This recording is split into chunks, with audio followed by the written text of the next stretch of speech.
Ya, pemirsa, Anda masih menyaksikan Kabar Siang bersama saya Ken Ane, Sira Safira, Ridwan Kamil, dan juga Khofifah Indar Parawansa. Nah, saatnya kita mendengarkan Khofifah Indar Parawansa, bukan lagi sebagai Gubernur Jawa Timur saat ini ya, hanya beberapa saat saja, tapi sebagai salah satu presenter juga, rekan kita ya.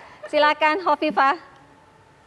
Ya, longsor terjadi di Desa Ngetos, Kecamatan Ngetos, Kabupaten Nganjuk, Jawa Timur. 2 orang meninggal dunia karena tertimpa material longsor. Saat ini ada 16 orang yang hilang yang diduga tertimbun material longsor. Longsor terjadi Minggu malam setelah wilayah ini diguyur hujan selama 6 jam. 10 unit rumah warga pun hancur. Saat longsor terjadi, hujan masih belum reda, sehingga warga masih di dalam rumah masing-masing. Senin pagi terdapat 2 korban dirawat di Puskesmas Ngetos.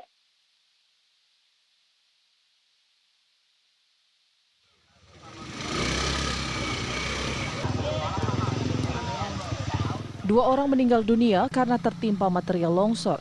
Saat ini ada 16 orang yang hilang yang diduga tertimbun material longsor. Longsor terjadi Minggu malam setelah wilayah ini diguyur hujan selama 6 jam. 10 unit rumah warga pun hancur. Saat longsor terjadi, hujan masih belum reda sehingga warga masih di dalam rumah masing-masing. Senin pagi terdata 2 korban dirawat di Puskesmas Ngetos, 1 orang lainnya dirujuk ke RSUD Nganjuk. Tim TV One mengabarkan.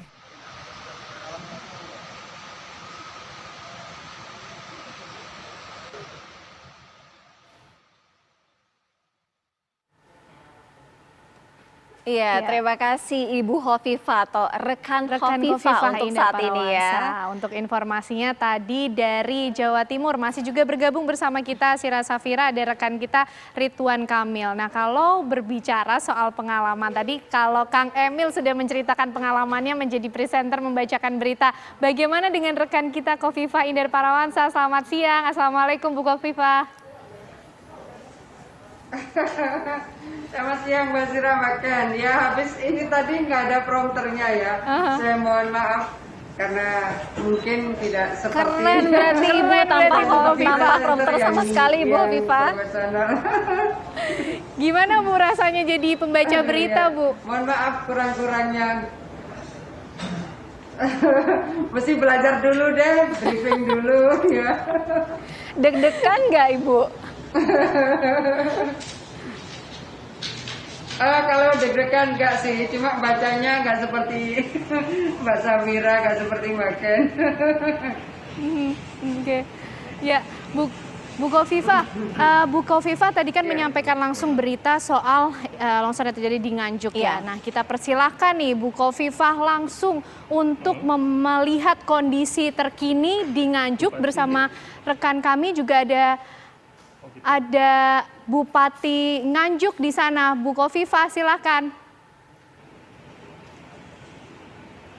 Ya, Assalamualaikum Mas Novi, sedang di lapangan, Bupati Nganjuk. Waalaikumsalam warahmatullahi wabarakatuh. Siap Ibu, kami di lapangan Ibu. Oke. Baik, ada Pak Yanuar PLT BPBD Jawa Timur. Ya, sudah sama Pak Bupati, beliau. Siap Ibu, ada Bu, ada. Beliaunya sekarang ada di Nganjuk bersama kami Bu. Oke. Baik, saya insya Allah jam 1 ini berangkat dari Gerahadi karena ini tadi masih ada rakor sama BPN sama KPK, jadi lepas ini jam 1 saya akan meluncur ke Nganjuk. Kondisi terakhir bagaimana update-nya Pak Bupati? Oke, siap Ibu, nanti kami menunggu keadaan Ibu. Mohon izin sebelumnya kami laporkan bahwa di Kabupaten Nganjuk, tepatnya di Kecamatan Ngetos, desanya Ngetos, di Dusun Selopuro, ini telah terjadi longsor kemarin atau tepat tadi malam jam 6 malam atau jam 18. Ini disebabkan karena sejak siang intensitas hujan di Kabupaten Nganjuk ini yang ada di sawahan ini cukup tinggi sekali Bu. Sehingga debit air yang cukup tinggi ini mengakibatkan banjir di kota, di sekitar kota juga banjir. Kemudian juga ada longsor di Dusun Selopuro, Desa Ngetos, Kecamatan Ngetes Kabupaten Nganjuk ini dengan korban yang terdampak ada 54 kakak, ada 186 jiwa atau orang. Adapun yang luka ringan ada 18 orang. Kemudian yang meninggal dunia sampai siang hari ini kami pantau di lapangan ada 3 orang meninggal dunia dan 2 orang dirawat di kecamatan di Puskesmas kecamatan maupun di rumah sakit. Sedangkan 16 orang masih belum ditemukan. Sekarang sedang dilakukan evakuasi oleh tim gabungan di lapangan. Demikian Bu, laporan kami Bu. Iya, baik Pak Bupati, kami ikut berduka cita yang mendalam. Mudah-mudahan yang sudah ditemukan jenazahnya meninggal semua amal ibadahnya diterima Allah, dosanya diampuni Allah, dan yang sekarang dirawat mudah-mudahan segera sembuh, dan mudah-mudahan proses evakuasi semua berjalan lancar Pak Bupati. Pegang. Dan terima kasih dukungannya dari pemerintah provinsi yang telah memberikan bantuan di Nganjuk. Kami terus berupaya untuk menemukan para korban dan kami terus melakukan upaya-upaya untuk melakukan pencegahan agar tidak timbul korban lebih banyak lagi. Ya, insya Allah jam 2:30 saya sampai lapangan. Baik, mudah-mudahan semua berjalan lancar evakuasinya. Kemudian dapur umumnya sudah siap ya Pak Bupati. Tempat pengungsian juga minta tolong pada saat tanggap darurat semua bisa terkonfirmasi dengan baik ya, karena masa pandemi COVID semua harus dijaga jarak di antara tempat para pengungsi ya. Mudah-mudahan semuanya berjalan lancar. Ya Bu, siap. Kami tunggu kehadiran Ibu nanti. Baik. Terima kasih rekan Hovifah sudah menyampaikan sejumlah informasi termasuk mengenai penyintas COVID-19. Betul. Dan kita kembali bergabung bersama rekan Ridwan Kamil. Kang Emil, kita minta dong penilaiannya terhadap rekannya. Rekan Hovifah tadi membacakan berita. Ya, saya kira rekan Hovifah ini multi talenta sebagai gubernur bisa, sebagai penyiar juga bisa. Tapi kami berdua tadi sudah bersepakat tidak akan pindah profesi menjadi penyiar TV. Biar Mbak Ken aja ya, dan kawan-kawan yang fokus mengabarkan dari TV One. Luar biasa, multi talenta nih kata Kang Emil. Bu Hovifah tadi sempat lihat juga Kang Emil membacakan berita ya, gimana nih tanggapannya? Kalau Kang Emil keren dari dulu. Keren. Oke. Ya, nah kita pengen ngobrol lagi juga nih, masih ada Bu Hovifah, masih ada juga Kang Emil dari Bandung, Jawa Barat ya. Kita pengen tahu juga nih kalau di tengah pandemi seperti ini, tadi juga ada sejumlah bencana yang terjadi di Jawa Timur dan juga di Jawa Barat, ada pergerakan tanah. Kalau sebagai seorang kepala daerah, sebagai seorang gubernur, tantangannya apa sih dalam menghadapi situasi semacam ini, bisa kemudian mengatasi banjir, mengatasi bencana yang terjadi di tengah pandemi? Mungkin dari Kang Emil terlebih dahulu. Ya, ini memang ujian luar biasa, Mbak. Di tengah kita perang melawan COVID yang pasang surut, apalagi sedang PPKM, fokus pada koordinasi saya di 27 daerah, kita kehadiran bencana yang luar biasa, banjir di berbagai wilayah, sehingga memang secara fisik dan mental kami harus selalu prima supaya bisa memberikan semangat, memberikan dukungan, datang ke lokasi-lokasi kebencanaan, menyemangati tim di sana dan juga mendoakan, mensupport para korban kebencanaan. Nah, kami kalau dari sisi preventif sedang mengebut proyek-proyek infrastruktur karena banjir ini banyak hubungan dengan manajemen air. Ada 5-6 waduk yang sedang kami kebut.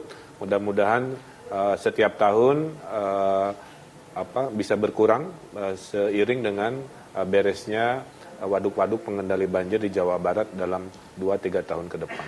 Saya kira itu dari Jawa Barat. Baik, kita kembali ke Ibu Hovifah. Ibu Hovifah, untuk longsor sendiri yang terjadi di Nganjuk, artinya penanganan cepat akan seperti apa?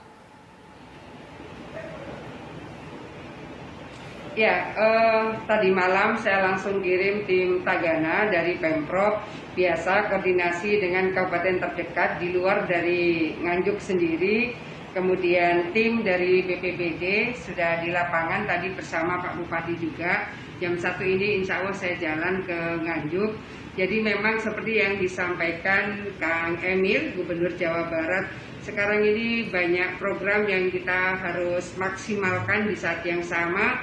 Ada PPKM Mikro, kemudian dana desa harus segera cair supaya ekonomi di lini paling bawah bisa segera bergerak. Saat yang sama maksimalisasi vaksinasi. Kemudian saya lihat dari beberapa titik infrastruktur dari tanggul, infrastruktur dari beberapa pintu air ini memang sudah terlalu lama tidak direhab. Kemarin saya juga koordinasi agak cukup lama dengan Pak Menteri PUPR. Kami juga koordinasi dengan UPT Kementerian PUPR karena seperti di provinsi yang lain ada sungai nasional, ada sungai provinsi, ada sungai kabupaten kota yang ternyata memang beberapa infrastrukturnya sudah cukup lama tidak direhab. Jadi kami memang harus cocokkan kembali, kita akan prioritas di titik mana supaya sama-sama program antara Pemkab, Pemko, kemudian Pemprov dan nasional ini bersambung. Kita juga pada saat yang sama sekarang musim tanam dan kemarin saya juga melaporkan kepada Pak Presiden bahwa soal pupuk ini biasa pada saat musim tanam kami juga harus mengkoordinasikan lebih intensif lagi karena produksi padi Jawa Timur kemarin alhamdulillah tertinggi secara nasional. Bagaimana kita menjaga, mengawal dan tetap produktif dan para petani bisa tersuplai kebutuhan pupuknya di musim tanam. Jadi kami bersama-sama harus berseiring tetap mengajak menjaga 3M, mengajak masyarakat bermasker hari ini itu ya gampang-gampang susah karena memang mereka sudah merasa hampir setahun bermasker, tapi bahwa sekarang pun kita harus mengembalikan bahwa semangat disiplin kita dengan tagline Jatim Bangkit 2021 mudah-mudahan akan terus terkonfirmasi di lini paling bawah, kami tua kamu tua di RT RW karena PPKM Mikro juga berbasis RT dan RW. Iya. Kita harapkan juga bencana termasuk korban bencana ini dapat tertangani dengan baik itu di Jawa Timur maupun di Jawa Barat.